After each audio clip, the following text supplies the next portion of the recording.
Hello future doctors, कैसे हैं आप लोग। तो बच्चों, आज हमारे साथ हमारे ही दो सेलेक्टेड स्टूडेंट्स और हैं, क्योंकि नीट का पेपर 2 दिन बाद ही है, 13 सितंबर को ही है।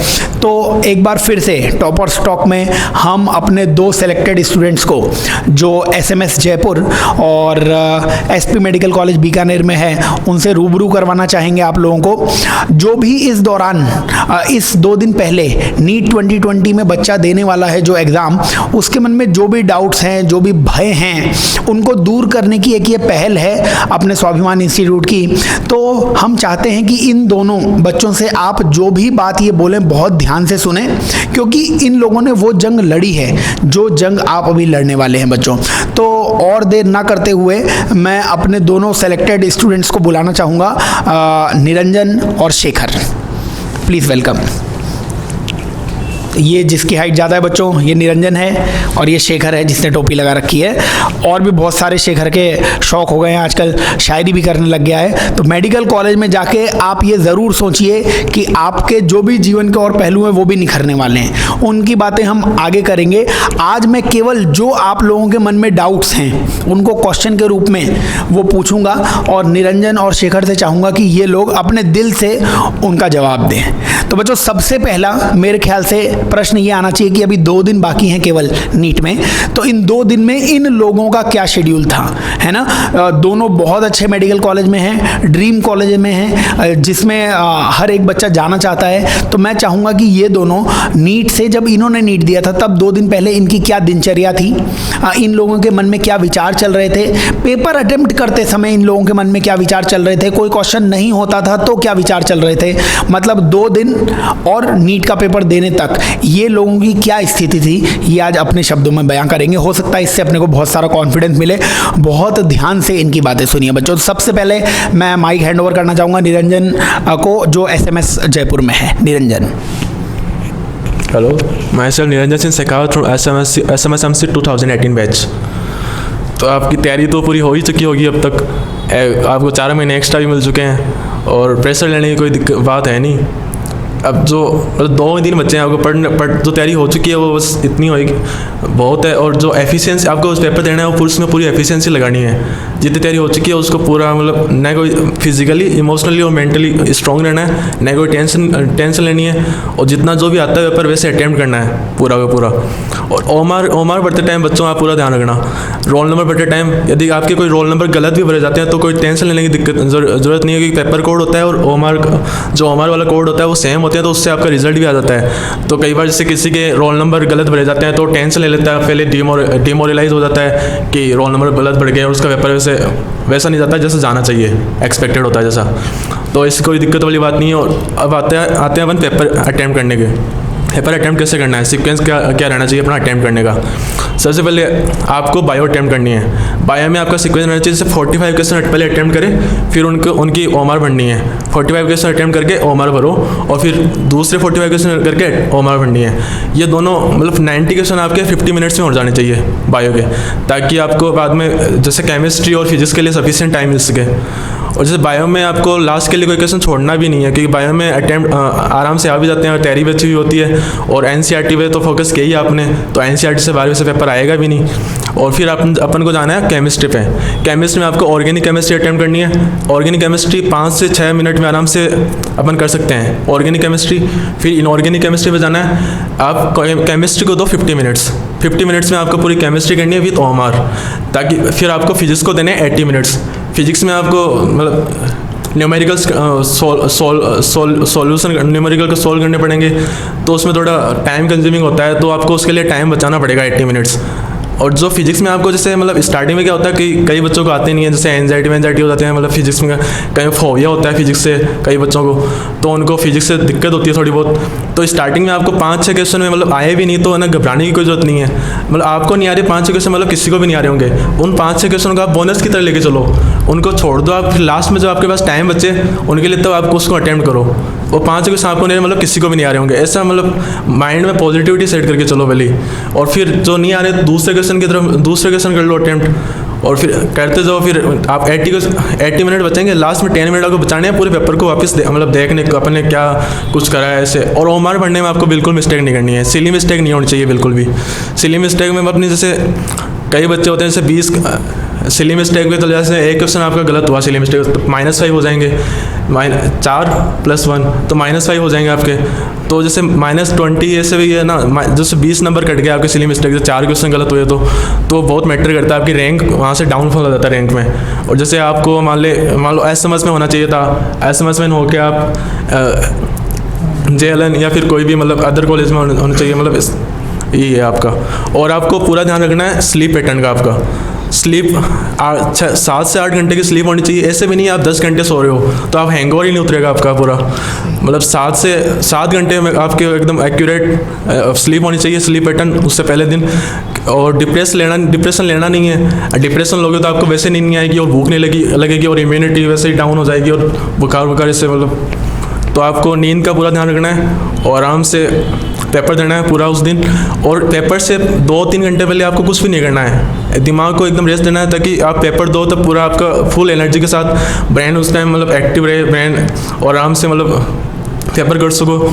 तो आपको एग्ज़ाम से 2 घंटे पहले आप देखोगे एग्ज़ाम सेंटर पे कुछ बच्चे ऐसे नोट्स वोट्स रिवाइज करते रहेंगे, लेकिन उनको देख के ऐसे घबराना नहीं है कि ये पढ़ रहा है मैं पढ़ नहीं रहा। आपको वही काम आएगा जो आपने 1 साल पढ़ा है, वही काम आएगा, उससे बाहर कुछ नहीं आना। और जो आपने अभी आपको ऐसा लग रहा हो कि ये ना क्या होगा पेपर में वहाँ पे सिलेक्शन नहीं हुआ तो क्या होगा, ऐसे मतलब नेगेटिव थॉट्स आ रहे होंगे, लेकिन नेगेटिव थॉट्स लेने नहीं है। फुल पॉजिटिविटी फुल कॉन्फिडेंस के साथ आपको पेपर देना है। आप जब पेपर दोगे तो आपको सभी चीज़ें मतलब रिटेन होती जाएगी, उस टाइम पे याद आ जाते हैं। जैसे अभी अपन को लगता है कि अपने जैसे याद नहीं आ रहा और ये नहीं पढ़ा, पढ़ना वढ़ना है नहीं कुछ। आपके जैसे शॉर्ट नोट्स आपने बना रखे हो तो उनको देख लो एकदम सुपरफिशियली। जैसे नीरज सर के नोट्स है, नीरज सर जैसे बताते हैं फिजिक्स में तो पहले इंपॉर्टेंट बताते जाते हैं कि ये स्टेटमेंट है, ये ऐसा कैसे आ सकता है, ये मतलब स्टैंडर्ड क्वेश्चन है। तो जैसे और फिजिक्स में जैसे फॉर्मूला बेस्ड पे आता है, जैसे फॉर्मूला आपको आता है तो आप हर कोई क्वेश्चन आराम से सोल्व कर सकते हो।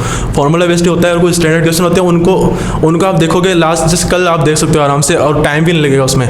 और बायो में आपको डायग्राम और जो आपको जो मेमोराइज करने वाली चीज़ होती है, रटने वाली चीज़ होती है, उन पे ज़्यादा फोकस करना है। जो आपका मतलब स्ट्रॉन्ग है उनको छोड़ दो एक बार, इतना टाइम भी नहीं है। और जो आपको याद नहीं है चीज़, जो नया कुछ पढ़ना नहीं है, लेकिन जो आपको पढ़ा हुआ भी है और जो आपको याद नहीं रहना मतलब उनको एक बार देखना ज़रूरी है, वो चीज़ें पढ़ लो। और केमिस्ट्री में आप वही है फिजिकल केमिस्ट्री के जैसे आयनिकल हुए, थर्मोडाइनमिक्स हुआ और ये केमिकल काइनेटिक्स के फॉर्मूले देख के जाओ, यही है। और सरफेस केमिस्ट्री में कुछ स्टैंडर्ड रिएक्शंस है वो देख के जाओ। और जैसे इस बार आपको क्या फेस मास्क लगाना पड़ेगा, 3 घंटे फेस मास्क लगा, आप डिस्कम्फर्ट रहोगे, सफोकेशन हो जाएगी। तो आप क्या करो, जैसे आज 11 तारीख है और कल 12 तारीख, तो 2 दिन आप ना जैसे पढ़ रहे हो तो ना 3 घंटे फेस मास्क लगा के पढ़ो। तो आप क्या जब एग्जाम दोगे तो आपको मतलब हैबिचुअल हो जाओगे, आप उसको आपको मतलब डिस्कम्फर्टनेस नहीं आएगी। तो आप पहले आज और कल 3 घंटे फेस मास्क लगा के पढ़ो। और पानी की बोतल, जैसे आपको किसी का रिपोर्टिंग टाइम 11 बजे से है, किसी बच्चे का 11 बजे से, किसी का 12 बजे से है, और जबकि एग्ज़ाम 2 बजे से है। आपको जो रिपोर्टिंग टाइम है उसी टाइम पे रिपोर्ट करना है एग्जाम सेंटर पे। और रिपोर्टिंग टाइम पे जाओ, जैसे 3 घंटे पहले आप जैसे 11 बजे जा रहा है कोई, तो पहले ट्रांसपेरेंट वाटर बोतल लेके जाओ और कुछ खाने का जूस या फ्रूट्स और लेके जाओ, मतलब ये लेके जाना है साथ में। और लाइट डाइट लेनी है, हैवी डाइट लेनी नहीं है, जंक फूड खाना नहीं है उस दिन।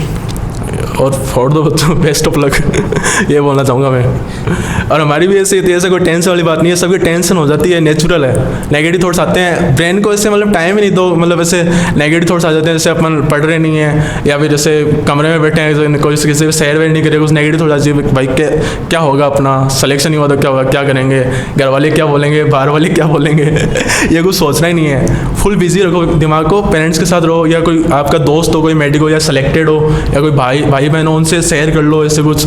और अदर जो आपको जो कुछ अच्छा लगता है वो करो 2 दिन। ये 2 दिन आपका मतलब बेस्ट अच्छे जाने चाहिए एकदम। 2 दिन इन पे डिपेंड करता है कि आपकी रैंक क्या आएगी। सिलेक्शन तो आप सेलेक्ट तो आप हो ही जाओगे डेफिनेटली, बस ये आपको रैंक अच्छी लानी है। तो उसके लिए 2 दिन आपके एकदम अच्छे जाने चाहिए, without anxiety, without any depression, और डीमोटिवेट आपको होना नहीं है। फुल कॉन्फिडेंस के साथ पेपर दो।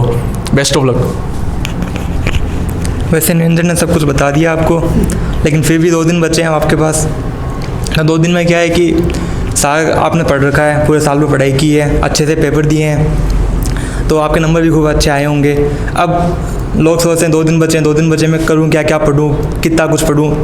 तो वो सब ज़्यादा पढ़ाई करनी नहीं है। साल भर आपने अच्छे से कवर किया, डिटेल्स दिए हैं, आपको ये भी पता है कि आपका कौन सा टॉपिक कितना वीक है, या फिर किस जगह पे, या फिर कौन से पेज में आपने कहाँ बार बार भूल जाते हो टॉपिक्स, या फिर ऐसी कोई दिक्कत आती है, तो आप केवल उन चीज़ों को पढ़ लो एक बार, या फिर जो शॉर्ट नोट्स बनाए होंगे आपने उन्हें पढ़ लो। उन्हें पढ़ने के बाद लगभग सारा कवर हो जाता है आपका। तो 2 दिन तो ऐसे निकालने हैं। सोना तो आप 7-8 घंटे सोना ही है, बाकी दिन में सोने की हैबिट कम कर लो, क्योंकि हैबिट बनानी है आपको दिन में पेपर देने के लिए, तो दिन में ना सोएं अभी एक खास बात। और पेपर करते टाइम की बात करें, पेपर करते टाइम क्या करना है, जैसे निरंजन ने बता दिया कि पहले बायो करनी है, फिर केमिस्ट्री करनी है, फिर फिजिक्स करनी है। अगर ऐसा सही बैठता है तो ठीक है, या फिर आप मान लो स्टार्टिंग से जो फॉलो कर रहे हो उसे फॉलो कर लो, वो भी सही रहेगा। क्योंकि आप अचानक से अपना चेंज करोगे तो हो सकता है आप कुछ गलती कर दो। अगर शुरुआत से आप पहले बायो कर रहे हो, फिर केमिस्ट्री, फिर फिजिक्स कर रहे हो, तो सही है, बढ़िया चल रहा है। अगर स्टार्टिंग से ही है कि आप पहले केमिस्ट्री करते हो, फिर बायो करते हो, फिर फिजिक्स पे आते हो, तो वो भी कोई दिक्कत की बात नहीं है। फ़र्क केवल इतना पड़ता है कि आप पहले बायो कर लोगे तो आप 90 क्वेश्चन कर रहे हो, तो अपने आप यूँ सोचोगे मैंने आधा पेपर कर लिया, आपका कॉन्फिडेंस अपने आप बढ़ जाएगा उससे। केवल इतना फ़ायदा होता है पहले बायो करने का। और बायो ज़्यादा बड़े क्वेश्चन आते नहीं हैं, तो आप इजीली 45 मिनट 40 मिनट में कर लोगे। और फिर आपके कुछ क्वेश्चन रह जाते हैं तो वो राउंड 2 के लिए बच जाते हैं आराम से।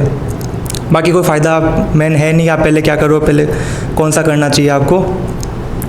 और ओमार बढ़ते टाइम आप एक ध्यान रखें कि सिली मिस्टेक कम से कम हो। आप एक ही क्वेश्चन में 2 गोले ना भर दें, या फिर जो आंसर मान लो सी आप डी भर रहे हो, तो उससे बचने के लिए या तो आप 45 क्वेश्चन वो एक बार भरते जाओ, या फिर आप क्या करो कि पहले ओमार में टिक टिक लगा लो कि हाँ इसका आंसर ये, टिक लगा लिया, इसका आंसर ये, टिक लगा लिया, फिर बाद में ओमार भरो, तो उन टिक को आराम से भरते जाओ।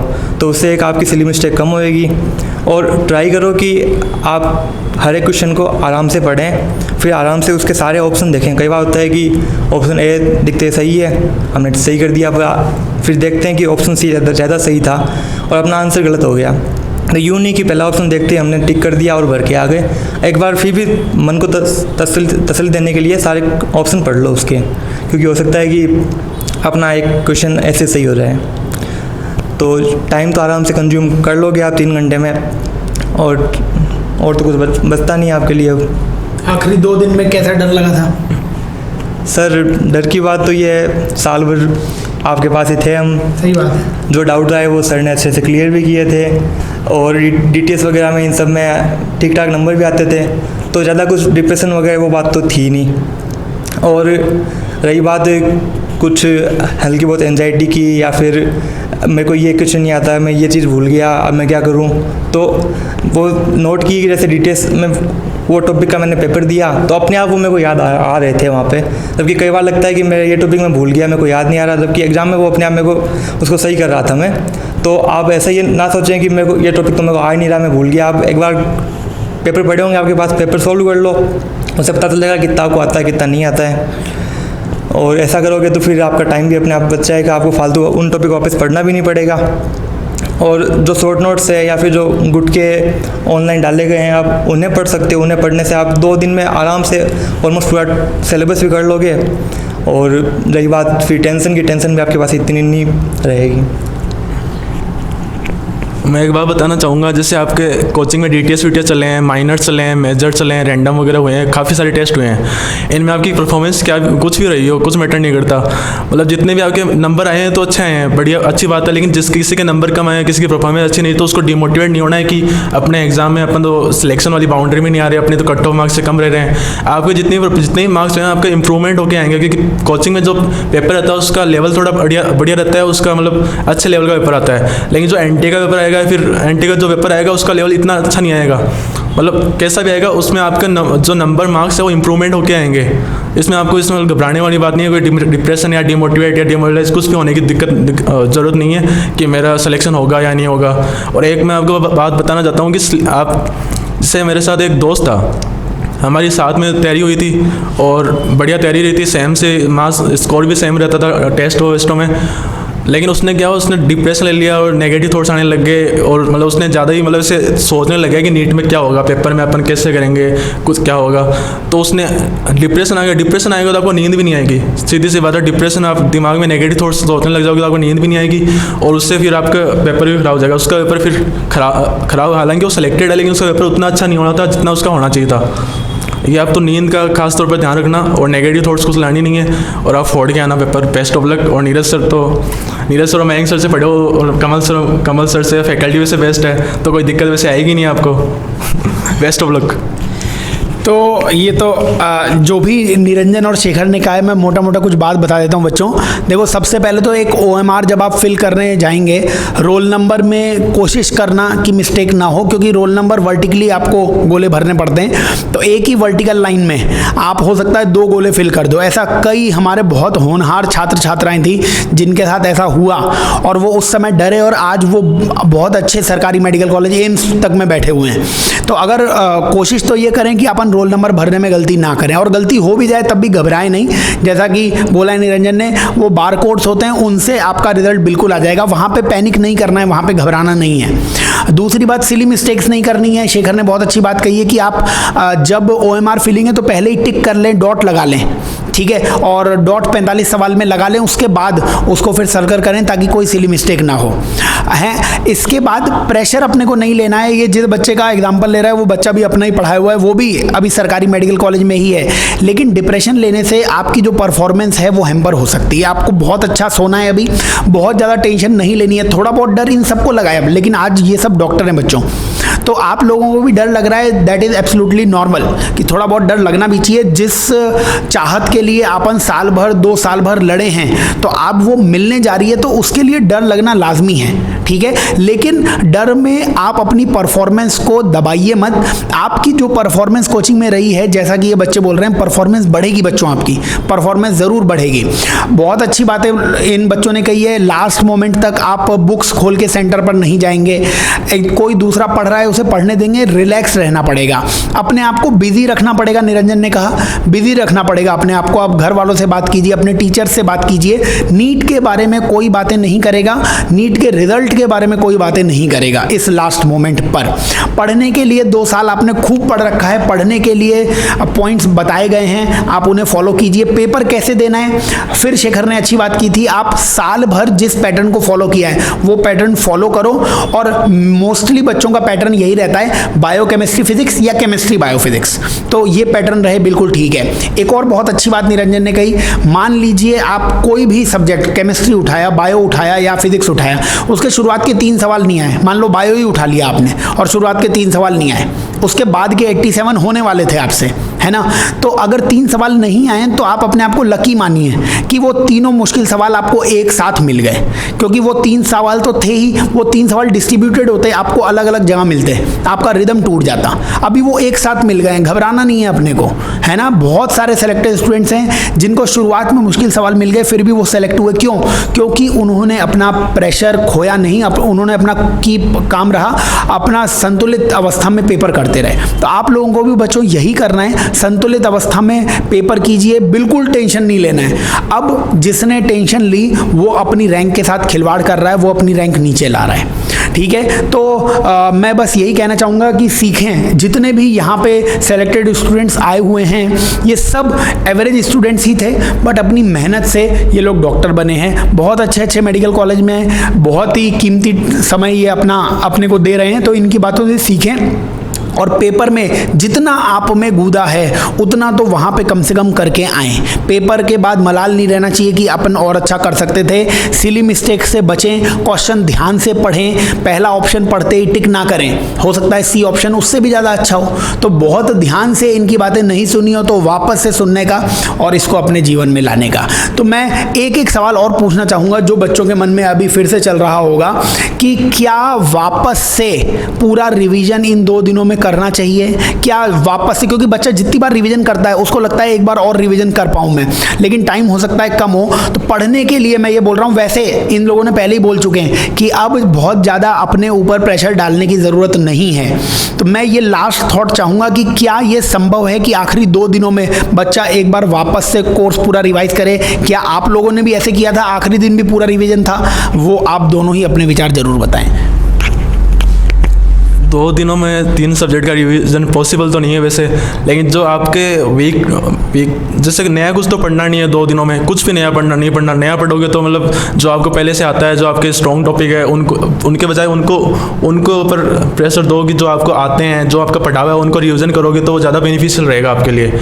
और 2 दिन में जैसे फिजिक्स में तो मैंने बताया कि जो शॉर्ट नोट्स बनाए होते हैं कई बच्चों के, जिनके नहीं बनाए होते, तो वैसे जैसे नीरज सर के जो चैप्टर करा रखे हैं उनमें फॉर्मूलेज और स्टेटमेंट्स कुछ स्टैंडर्ड क्वेश्चन होते हैं, उनको ऊपर से देख लोगे तो उनमें कुछ ज़्यादा टाइम भी नहीं लगेगा।